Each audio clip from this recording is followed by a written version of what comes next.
the questions based on the depreciation again. So it says over here and I want all of you कि आप यहाँ पर answer दें इन questions का and in questions को solve करने की कोशिश करें.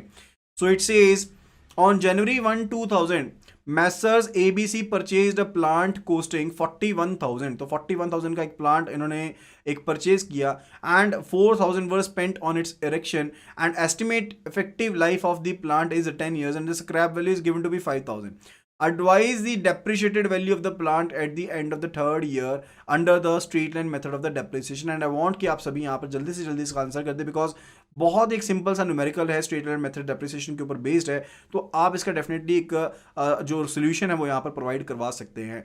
सो यहाँ पर हम अगर ध्यान से देखते हैं, अगर हम यहाँ पर ध्यान से देखते हैं तो प्लांट की कॉस्टिंग कितनी है, अगर जो बुक कॉस्ट है वो कितनी बुक करूंगा मैं, डेट वुड बी 41,000 एंड उसके ऊपर पैसा जो स्पेंड करा जब तक मैं उसको यहाँ पर सेटअप नहीं कर लेता तो 4,000 पे मैंने उसको उसके ऊपर लगाए हैं उसको यहाँ पर प्लांट को इरेक्ट करने के लिए.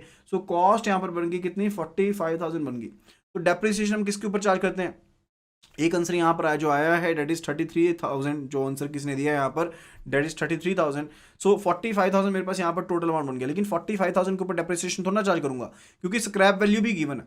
तो depreciation would be charge on the cost minus salvage value. तो सैल्वेज वैल्यू जो है या रेजिडुअल वैल्यू जो है that is what, that is equal to 5,000. So it is 45,000 minus 5K that is equal to 40,000, that is equal to 40,000 over here. तो ये मेरे पास value आ गई 40,000 की. ओके, अब यहाँ पर डेप्रिसिएशन कैलकुलेट होगी क्योंकि ये जो है 10 साल की इसकी यूजफुल लाइफ है, तो हर साल जो डेप्रिसिएशन पड़ेगी तो डेप्रिसिएशन रेट क्या है, इट इज 100%, वैल्यू जो है 100% है, divided by 10 years that is equal to 10% depreciation हर साल पड़ने वाली है. तो 10% ऑफ 40,000 इक्वल्स टू 4,000. तो हर साल जो यहाँ पर डेप्रिसिएशन पड़ेगी डेट इज 4,000 पर ईयर, इतनी डेप्रिसिएशन पड़ने वाली है.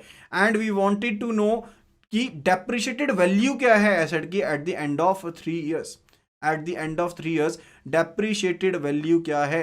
ओके, तो depreciated value would be equal to what, it would be equal to जो भी मेरे पास 4,000 रुपीज यहां पर डेप्रिसिएशन चार्ज कर दी ना, जो भी यहां पर 4,000 रुपीज थी डेप्रिसिएशन चार्ज कर दी यहां पर, तो यहां पर मेरे पास जो वैल्यू होगी that is basically equal to 4,000 into 3 that is equal to 12,000. तो टोटल जो एक्यूमुलेटेड डेप्रिसिएशन पड़ी 3 सालों के लिए वो 12,000 रुपये की डेप्रिसिएशन पड़ी है. And it will be the value जो मेरे पास एग्जिस्ट करेगी that will be 45,000 minus the 12,000, 45,000 the 12,000. So the answer here would be 33,000. So answer would be 33,000. तो यहाँ पर जो आंसर था दैट वाज राइट आंसर. तो जो यहाँ पर आंसर था that is the right answer over here.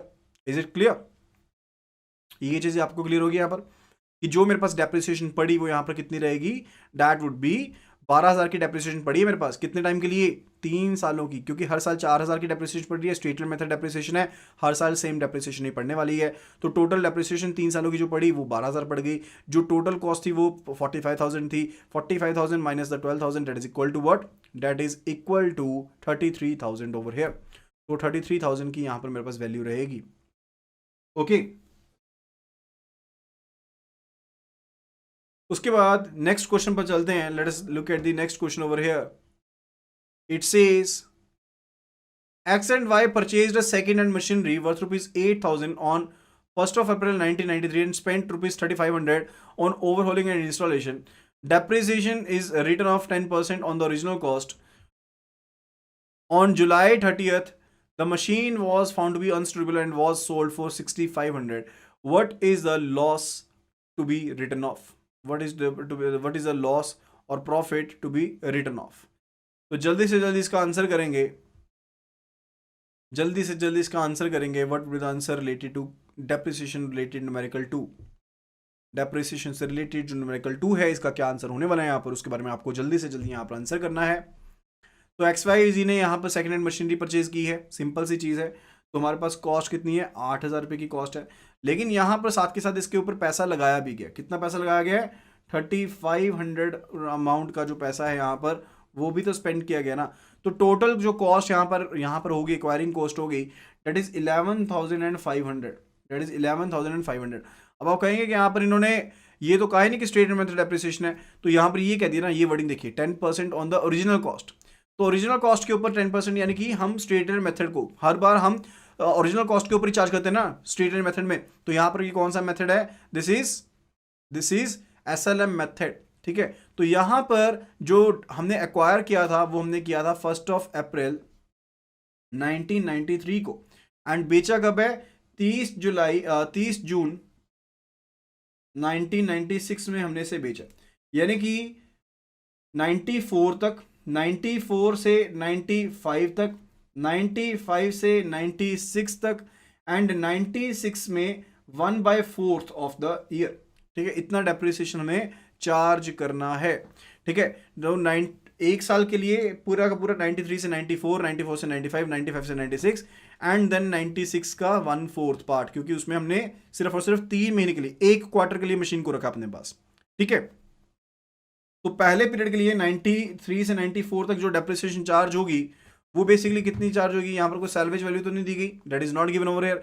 तो यहां पर ध्यान से देखिएगा 11,500 जो है, 11,500 जो है, इसके ऊपर 10% से कैलकुलेशन करेंगे, -10%, that is equal to 10350, that is 10350, and हर साल जो डेप्रिसिएशन पड़ रही है वो कितनी पड़ रही है, 11,500 into 10%, that is sorry 11,500 into 10%, 11500 into 10%, that is 1150 rupees. तो हर साल 1150 डेप्रिसिएशन पड़ रही है। तो पहले साल के लिए जो डेप्रिसिएशन पड़ी वो भी 1150 पड़ी, दूसरे साल के लिए भी 1150, तीसरे साल के लिए 1150, फोर्थ ईयर में कितनी पढ़नी थी, 3 महीनों के लिए पढ़नी थी, यानी कि 3/12 पढ़नी थी, 3/12 यानी कि 1/4। तो 1/4 को यहाँ पर कैलकुलेट कर लेंगे, divided by 4, that is equal to 287.5, 287.5। तो टोटल डेप्रिसिएशन जो चार्ज हुई है वो कितनी हुई है, 1150 इंटू 3 प्लस 287.5।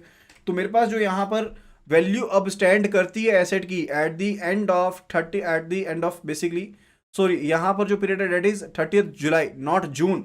तो इट इज नॉट बेसिकली 1/4 नहीं होगा, इस चीज में यहाँ पर ध्यान रखना है, ये जुलाई में बेचा गया है, तो यहाँ पर जून तक नहीं, मैंने 4 महीनों के लिए होल्ड किया है। We hold the asset for 4 months, not for 3 months। तो यहाँ पर मैंने इसको मिसरेड कर लिया, it is July over here. तो यहाँ पर जो डेप्रिसिएशन होगी वो 4 महीनों के लिए चार्ज की जाएगी। तो यहां पर जो डेप्रिसिएशन होगी 4 महीनों के लिए चार्ज करेंगे, दैट इज 4/12 के हिसाब से चार्ज करेंगे। So 1150 divided by 3, that is equal to 383.33, 383.33, इसके हिसाब से डेप्रिसिएशन चार्ज होगी। तो 3 महीनों की जो डेप्रिसिएशन है दैट इज 1150 इंटू 3 प्लस 383.33। तो टोटल डेप्रिसिएशन जो हमारे पास रही यहाँ पर वो हो गई 3833.33। Is it clear?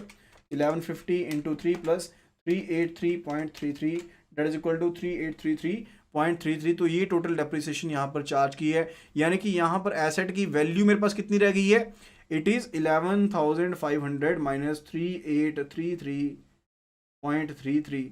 तो वैल्यू जो मेरे पास रह गई है डेट इज 7,666.67, 7,666.67 वैल्यू रह गई है। एंड इसको बेचा कितने में है, इसको बेचा है 6,500 में। कितने में सेल किया है, 6,500 में सेल किया है। तो लॉस क्या बुक होगा, क्या लॉस बुक होगा, इट इज 1166.67, इट इज 1166.67 का जो लॉस है वो यहां पर बुक होगा। So that would be the right answer over here. So 1166.67 या फिर 1167, which is the answer given over here by Sunil. So that is the right answer. That is the right answer.